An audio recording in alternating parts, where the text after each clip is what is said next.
Aujourd'hui c'est dimanche et comme tous les dimanches, en plus des tâches quotidiennes que je fais toute la semaine, j'ai d'autres tâches que j'aime bien faire ce jour-là. Alors c'est pas un pur plaisir, c'est souvent des tâches qui sont attenantes à la maison, au ménage, au jardin, parfois c'est de l'administratif ou bien du batch cooking que je fais en cuisine. Dites-moi si je suis la seule, mais parfois j'ai un petit peu du mal à trouver la motivation pour faire ces tâches supplémentaires. Du coup je me suis dit aujourd'hui, et si on se motivait ensemble en vidéo? Donc j'ai plusieurs choses à faire. En cuisine, je dois faire du seitan, qui est une protéine végétale d'excellente qualité qui ressemble un petit peu à de la viande que j'adore faire maison puisque ça coûte beaucoup moins cher que lorsqu'on l'achète dans le commerce. Comme j'ai reçu pas mal de questions à ce sujet, que ce soit sur Instagram ou sur YouTube, je vous propose qu'on fasse directement un énorme pâton de seitan ensemble dans cette vidéo. Là, je suis face à ma terrasse en rez-de-jardin et j'ai également des choses à faire sur ma terrasse, notamment récupérer un petit peu les feuilles par terre qui se sont accumulées parce qu'il y a des personnes dans la résidence qui sont venues couper nos haies. Je dois également rempoter au plus vite le pot de basilic que j'ai acheté. J'achète tous les ans un beau pot de basilic, mais le problème c'est que si on laisse le basilic comme ça,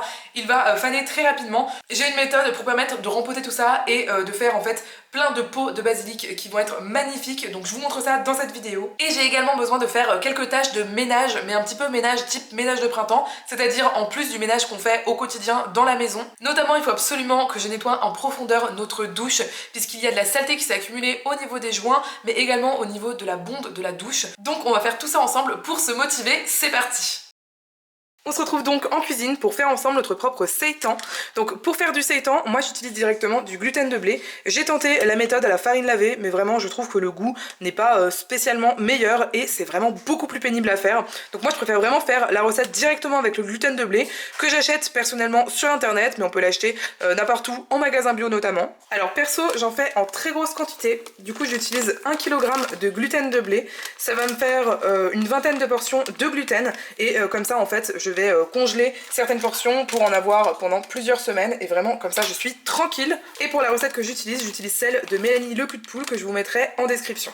Ce que j'aime beaucoup avec le seitan à base de gluten de blé comme ça, c'est que comme vous pouvez le voir, le gluten de blé ça contient 77 grammes de protéines au 100 grammes, donc c'est vraiment extrêmement protéiné. Et pour autant, il y a vraiment très peu de glucides puisqu'il y en a 13,8% et très peu de matière grasse également puisqu'il y en a 2%. Donc ensuite dans le produit final, je crois qu'il y a plutôt aux alentours de 30% de protéines. Ce qui en fait un excellent remplacement à la viande. Et en ce moment, je cherche vraiment à faire des assiettes assez simples, un peu sur le modèle omnivore finalement, avec un morceau de viande végétale et également des légumes et aussi et bien sûr des féculents. Pour 1 kg de gluten de blé, j'ajoute 3 cuillères à café de sel, dont 2 de sel blanc classique et une de sel fumé au bois de hêtre, qui donne une saveur absolument incroyable.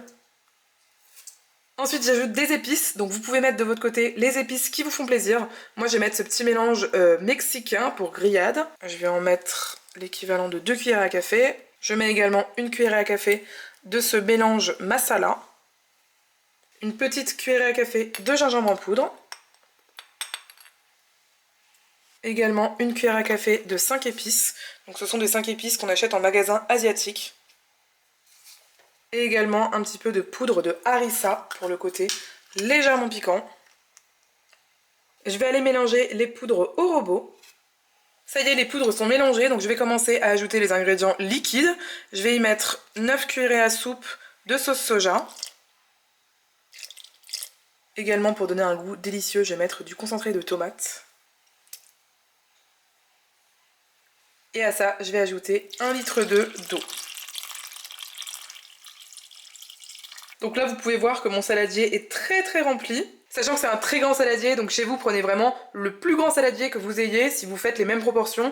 Mais dans tous les cas, moi, c'est vraiment pour du meal prep en fait, ce que je fais autant de quantité. Donc vous pouvez très bien faire la recette en quantité moindre. D'ailleurs, je crois que dans la recette d'origine, il y a seulement 250 grammes de gluten de blé. Donc c'est pour vous dire à quel point j'ai démultiplié la recette. Maintenant, je vais passer tout ça à nouveau au robot pour former une boule. Du coup, sur mon KitchenAid, j'utilise le crochet à pâte. Et au niveau de l'utilisation du robot, moi je le fais tourner pendant 2 minutes. Mais si vous allez pétrir tout ça à la main, vous utiliserez d'abord une cuillère en bois par exemple, et ensuite vous pétrirez à la main, et je vous conseille plutôt de mettre un timer sur 5 minutes à partir du moment où une boule s'est formée. Là, comme le robot va pétrir plus en fait, 2 minutes je trouve que c'est bien, parce que plus vous allez pétrir, plus votre seitan va être ferme, et moi je préfère la texture d'un seitan qui n'est pas trop ferme.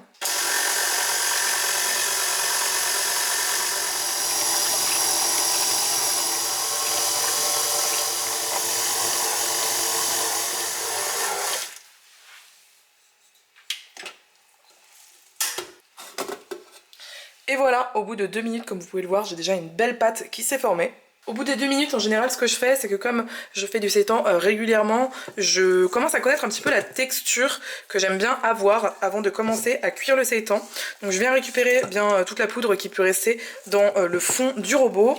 Et puis je vais un petit peu malaxer comme ça à la main. D'ailleurs, si vous faites votre seitan entièrement à la main, si vous n'avez pas de robot, eh bien vous devez le malaxer comme ça en fait. Et pareil, vous allez sentir au niveau de la résistance à partir de quel moment pour vous c'est bon, en fonction de quel point vous aimez votre seitan vraiment très moelleux ou plus ferme. Ensuite, je pose mon énorme bâton de seitan sur ma planche à découper. Regardez-moi ça. On dirait un gros bâton de pain. Et ensuite l'objectif, ça va être de faire tout simplement nos steaks entre guillemets de seitan. Donc pour ça, il faut couper la boule en morceaux. Je vous conseille pour ça vraiment d'utiliser un couteau quand même qui coupe vraiment bien.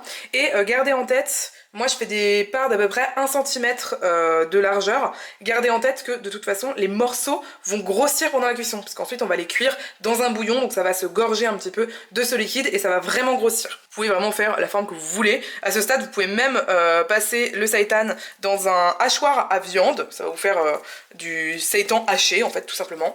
Vraiment c'est un super substitut à la viande. Et vous voyez à l'intérieur ça ressemble à ça. Évidemment c'est très très très élastique.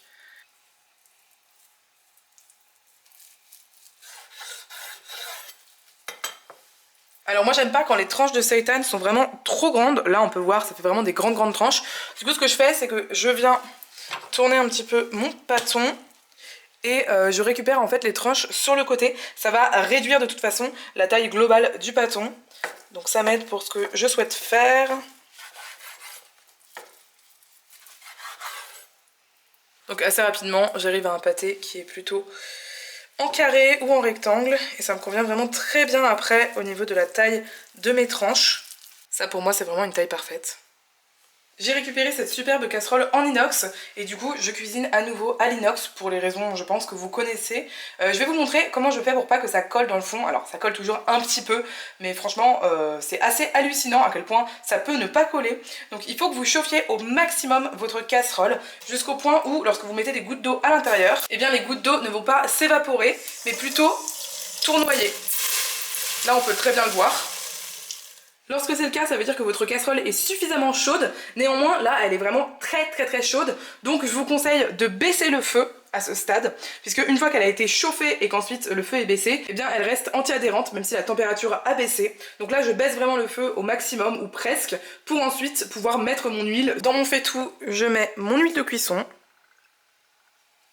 Et j'y mets mes morceaux de seitan à cuire.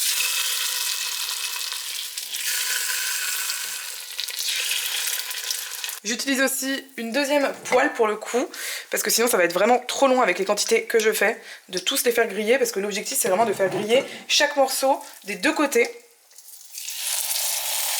Donc ça prend quand même un certain temps. Et avec 2 poêles, ça va 2 fois plus vite. Au bout de 2-3 minutes, ça commence à sentir le poulet grillé, ça sent juste trop bon. Je vais pouvoir retourner mes morceaux de seitan. Donc vous voyez, ils sont quand même bien grillés. Le but c'est qu'ils aient une jolie coloration sans pour autant être brûlés. Mais honnêtement, ça m'arrive souvent de les faire un peu brûler parce que c'est pas facile tout simplement d'avoir le bon timing et c'est pas du tout grave.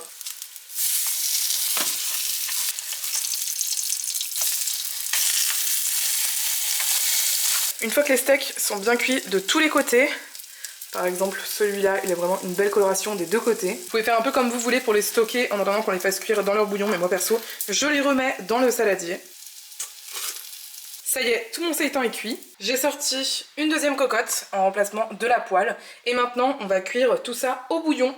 Je vais remplir un peu mes 2 cocottes à peu près à égalité, donc en gardant en tête que tout ça va vraiment gonfler avec l'eau à la cuisson. Maintenant, on va faire le bouillon. Pour ça, j'ajoute une petite cuillerée à soupe de miso brun. J'aime bien mettre aussi un mélange d'herbes. Donc ici, je mets du romarin. Personnellement, je le surgèle, comme ça j'en ai toujours à la maison. Également de la sauge et pas mal de feuilles de laurier. J'aime bien mettre aussi quelques champignons séchés. Ici, ce sont des cèpes, mais d'habitude, je mets plutôt des shiitake. Là, j'en ai juste plus. Et ensuite, je vais compléter avec de l'eau chaude.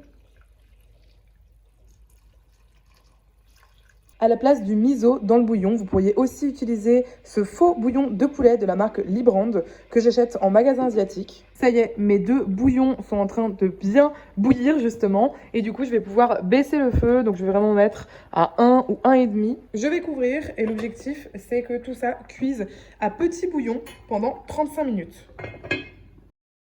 Donc ça fait 35 minutes, hop, ça a déjà bien cuit. Maintenant je vais enlever complètement les couvercles, laisser bouillonner comme ça pendant encore 15 minutes. Ça y est, mon seitan est prêt. Donc comme vous le voyez, c'est un processus qui est assez long, mais qui par contre n'est vraiment pas compliqué. Donc ensuite, ce que je fais, comme je suis en meal prep, c'est que je vais mettre mes steaks de seitan. D'ailleurs, est-ce qu'on peut s'arrêter sur à quel point quand même ça ressemble à de la viande? Mais du coup ce que je fais c'est que je vais les congeler par batch en fait tout simplement. Donc je prends des Tupperware, je mets dedans mes morceaux de seitan et ensuite je mets tout ça au congélateur. Ce qui fait que ensuite j'ai du seitan pendant plusieurs semaines et on en mange vraiment très régulièrement donc c'est hyper pratique. Et voilà le résultat du travail, c'est 3 grands Tupperware, ce sont vraiment des grands Tupperware par rapport à ma main, vous pouvez voir, qui sont complètement remplis de seitan, ainsi qu'une pochette entière ici, pareil, qui est vraiment grande, qui est remplie de seitan. Donc ce que je fais, c'est que, en fait, je ne garde pas le liquide dans les Tupperware, je vais en garder un au réfrigérateur et tout le reste, je vais les mettre au congélateur. Et le délicieux bouillon restant juste ici, qui est vraiment absolument excellent. On dirait un bouillon vraiment avec un goût un petit peu de bœuf, je dirais. Ça, c'est vraiment le miso brun qui donne ce goût-là. Eh bien, je le garde. En général, je le mets au congélateur. Et lorsque j'ai besoin de faire réhydrater notamment des PST, donc protéines de soja texturées, ou PPT, protéines de pois texturées, eh bien, je les mets directement dedans. Évidemment, je décongèle avant, je les mets dedans et ensuite je les fais cuire à la poêle, comme je le ferais pour n'importe quel simili carné si vous voulez, et ça rend quelque chose de délicieux. Donc ça y est, j'ai fini ce que j'avais à faire pour la partie cuisine, du coup on va partir au jardin pour faire d'autres choses. Pendant que le seitan cuit sur le feu, je vous emmène sur ma terrasse. Je vais vous faire un petit tour pour vous montrer tout ce qu'il y a à faire. Alors la première étape que je suis obligée de faire lorsque je sors à cette période sur mon balcon, c'est vraiment de mettre de l'anti-moustique partout. Je sais pas comment c'est chez vous, mais vraiment les moustiques sont hardcore chez nous à Strasbourg. Si vous avez un conseil d'anti-moustiques qui sont efficaces contre les moustiques de type tropicaux et qui est naturel, vraiment je suis preneuse. Parce que j'aime pas trop acheter des trucs comme ça en pharmacie qui sont pas naturels. Même si bon, les termes naturels et chimiques sont assez galvaudés, mais je pense que vous voyez ce que je veux dire. J'ai pas trop envie de me mettre des insecticides purs chimiques sur la peau comme ça me plaît pas trop. Donc voici ce à quoi ressemble la terrasse. Il reste encore un petit peu des feuilles par terre. J'ai déjà commencé à balayer et à tout mettre dans des sacs plastiques comme ça. Donc il faut que je continue de faire ça. Mais avant de balayer, on va rempoter ce magnifique basilic. J'ai plein de pots différents que je vais pouvoir utiliser ici et la terre que j'ai acheté ici, donc c'est parfait. Donc la première étape, ça va être tout simplement de diviser le plant de basilic. Le problème qu'il y a en fait dans le pot, c'est que il y a beaucoup trop de tiges et de plants pour la place qu'elles ont. Donc on va pouvoir les séparer en fait pour les mettre dans plusieurs pots différents. Je me suis installée au niveau du petit banc en bois pour que vous voyez ce que je fais. Hop, donc ce qu'on va faire, c'est qu'on va sortir directement. Là vous voyez bien que les racines, vraiment elles sont complètement serrées en fait dans ce pot. Et donc l'objectif ça va être de séparer tout simplement les différentes tiges.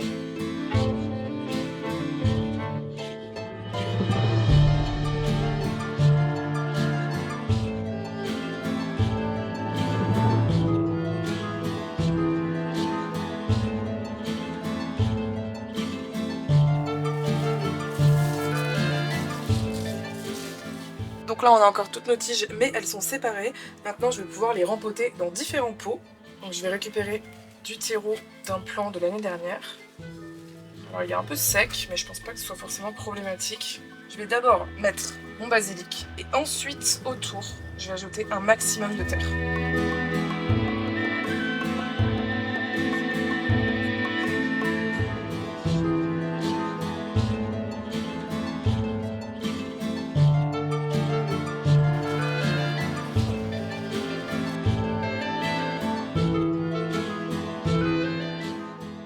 Ok, premier pot, il est fait. Bon, on voit que clairement, hein, les tiges, elles sont en train de se barrer. En même temps, ça me paraît pas anormal parce que forcément, elles sont très serrées dans le pot d'origine, donc elles se tiennent. Ça me paraît pas très grave, j'espère qu'elles vont se rigidifier dans les prochains jours. Je vais continuer à faire plusieurs pots différents.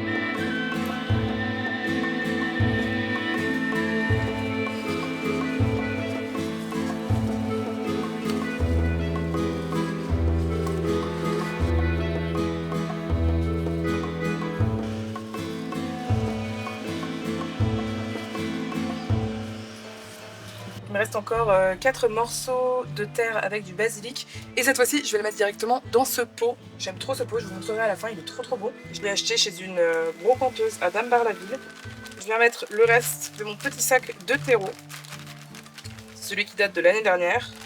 Et il va me falloir plus de terre, donc on va voir si je peux récupérer du terreau pareil de l'année dernière d'un autre pot. Ça me paraît encore assez beau. Je viens enlever les anciennes tiges et récupérer la terre.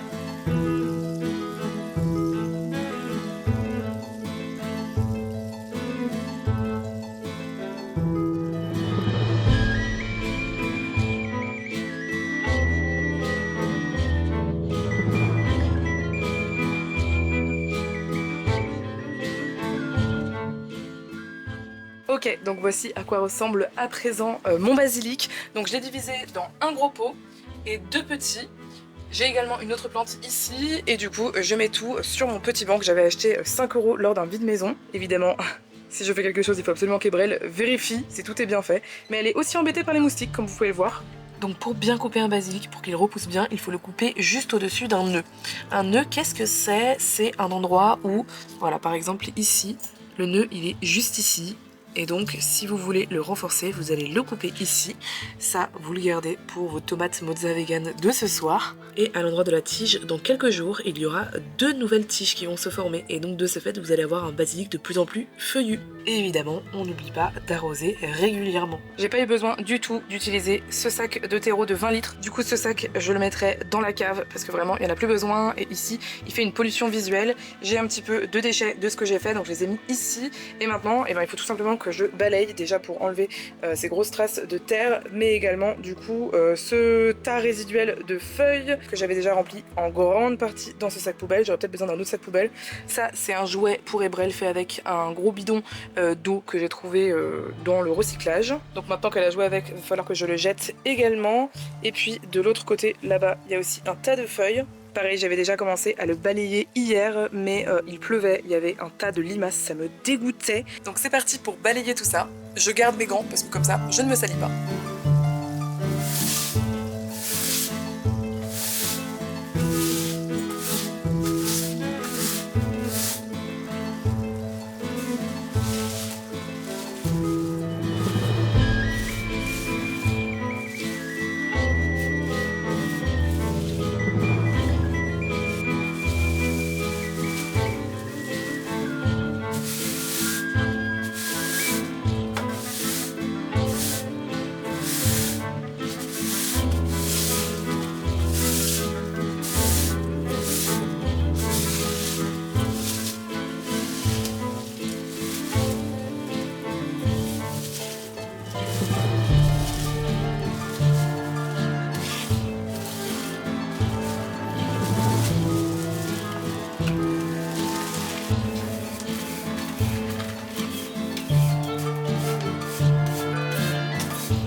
Ça m'a pris un peu moins d'1 heure de travail et voilà le résultat. Donc j'ai essayé de passer un peu partout même si forcément c'est pas parfait.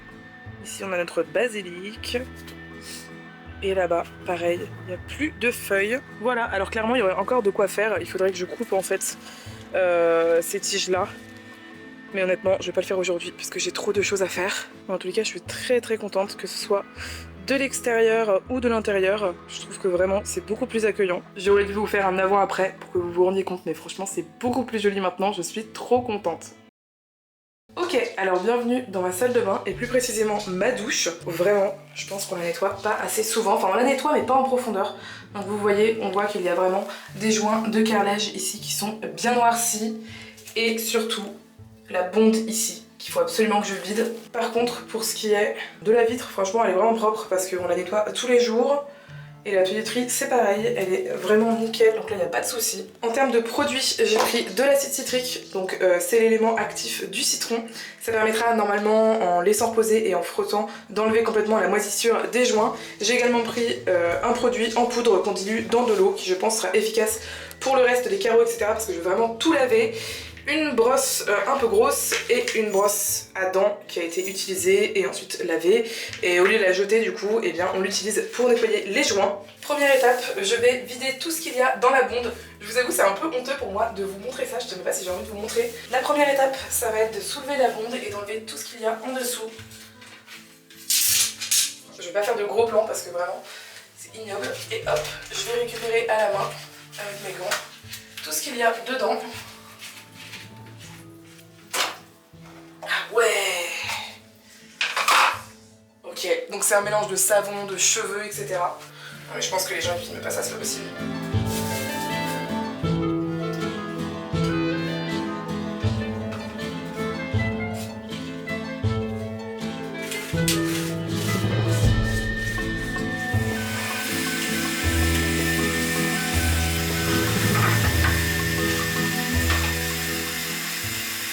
Ok, donc là j'ai enlevé le gros des cheveux, du savon, etc. qui s'était accumulé.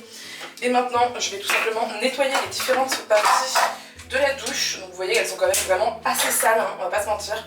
C'était un ménage de printemps qui avait vraiment très besoin d'être fait. Donc pour ça, je mets mon produit dessus, dedans, un peu partout.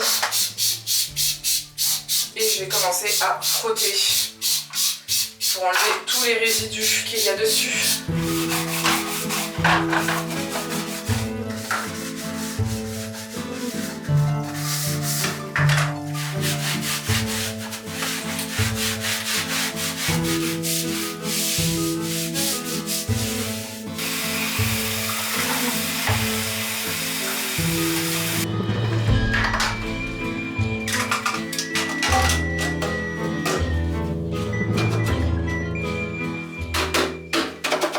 Pour ce qui est des joints, là c'est les endroits où on pose nos produits et comme vous pouvez le voir, il y a clairement des joints qui ont commencé un petit peu à moisir. Donc ce que je vais faire, c'est que je vais utiliser de l'acide citrique. Apparemment c'est vraiment efficace pour les joints qui sont un petit peu moisis. Et je vais frotter dans un premier temps avec ma brosse.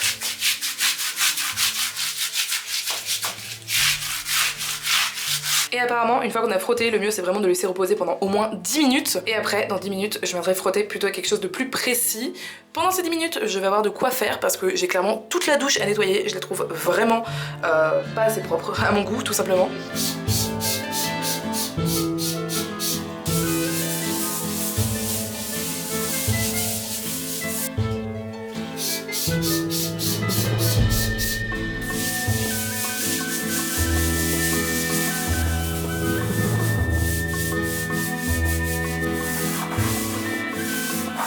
Ok, j'ai dû faire une pause parce que j'avais plus d'acide citrique liquide. Du coup, j'ai tout simplement pris de l'acide citrique en poudre et je l'ai mélangé avec de l'eau. Alors, je pense que le résultat devrait pas être aussi liquide. De ce que j'ai vu sur internet, il faut plutôt obtenir une pâte. Moi, j'ai obtenu une sorte de gel très liquide. Donc, je vais pouvoir en mettre sur mes joints juste là. On voit qu'il y a des traces un petit peu orange-marron. Je pense que ça a commencé à moisir également. Donc, je vais venir disposer un petit peu ça dessus. Et après, on attendra 10 minutes avant de refrotter.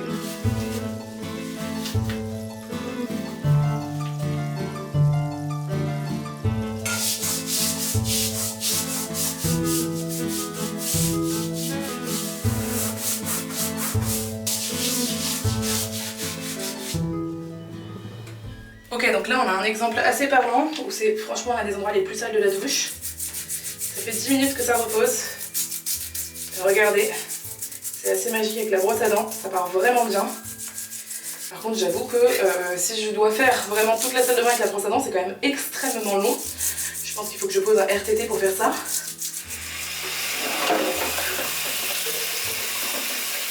Bon, clairement je suis trop contente, ça a été hyper efficace. Franchement, il y avait quand même pas mal de joints qui étaient bien orange, voire noirs. Il reste encore des toutes petites traces, mais vraiment, je trouve que ça rend super bien. Donc je vais continuer, je vais nettoyer à peu près toute la douche comme ça. Je pense que ça va me prendre un certain temps. Donc bah c'est parti, on se motive ensemble puisque c'est le but de la vidéo. Donc j'étais en train de frotter cette partie-là de la douche. Franchement, c'est devenu quand même beaucoup plus blanc. Et regardez en comparaison à ce que j'ai pas frotté. On voit bien ici qu'il y a toute une partie qu'il faut que je frotte, qui est orange-marron. Allez, on va tout rincer maintenant.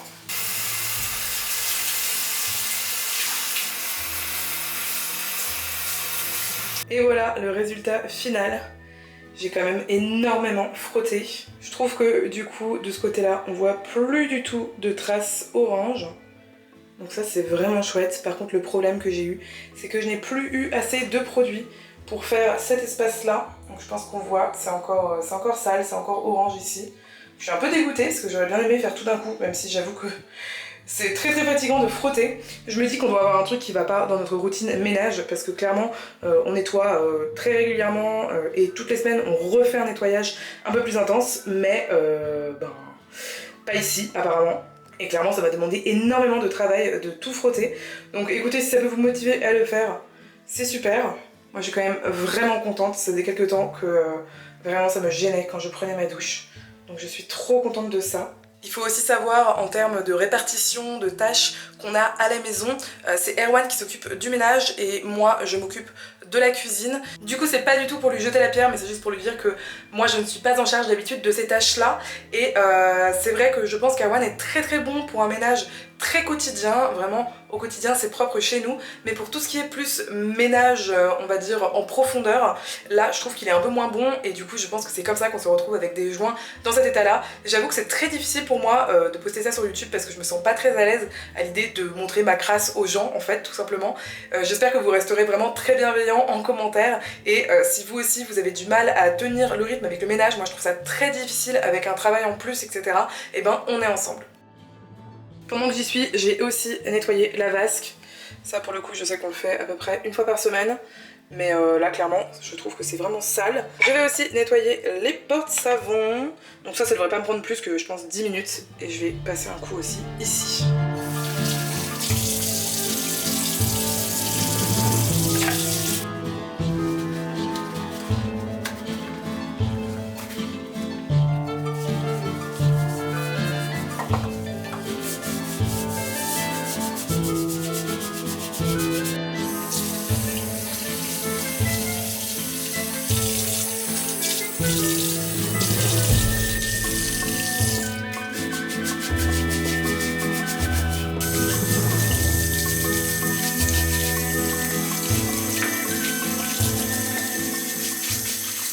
Ok, donc j'étais en train de les nettoyer et je me suis rendu compte, encore celui-là je trouve ça va, mais celui-là, il a dû rester sur une surface où il y avait de l'eau en dessous, à mon avis c'était dans la douche tout simplement, et du coup je pense que je vais tout simplement le changer. C'est des petits porte-savons que j'achète chez Vélan à Paris, Passage Brady, je crois qu'ils coûtent genre 3,90€ pièce, et ils sont en bois, je sais plus si c'est du bois de santal ou je sais plus ce que c'est, mais en tout cas ils sont je trouve très beaux. Là ça fait plus d'1 an et demi qu'on les utilise. Peut-être que je vais les changer, je ne sais pas du tout s'il aurait fallu que je les traite par exemple avec de l'huile, si ça peut éviter que ça fasse ce genre de problème. Dites-moi en commentaire si vous avez des astuces pour ça, je suis vraiment preneuse. Donc j'ai passé une première fois un coup de savon tout simplement parce que forcément j'en avais en rab. Donc là je vais plutôt nettoyer avec un coup de pchit. Hop, je mets de l'eau chaude et c'est juste pour parfaire le ménage.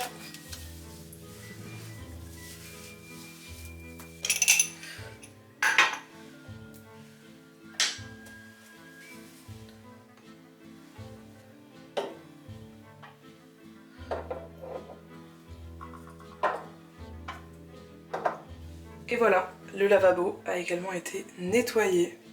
C'est nickel, ça brille, ça fait vraiment du bien. Après plus de 5 heures de cuisine, ménage, jardinage, j'ai enfin fini les petites choses que j'avais à faire. Franchement pourtant ça tenait vraiment sur quelques lignes sur un papier, mais qu'est-ce que ça m'a pris du temps à faire. Je me rends vraiment compte qu'il y a une organisation qui n'est pas je pense optimale chez nous, notamment au niveau du ménage, puisque je pense que j'aurais pas à frotter autant si les choses étaient faites plus régulièrement et de façon plus adéquate. Parfois j'ai vraiment l'impression que je suis toujours en train de comprendre ce que c'est que la vie d'adulte et je trouve ça compliqué. J'ai hâte de savoir en commentaire si cette vidéo vous a effectivement motivé à faire des choses ou si ça vous a plu de me regarder faire ces choses. Je n'ai jamais fait ce type de vidéo sur ma chaîne donc j'ai vraiment très hâte de lire vos retours en commentaire. Dans tous les cas merci infiniment d'être resté jusqu'ici. Moi je vous dis à tout de suite sur une autre vidéo de la chaîne et d'ici là, ciao!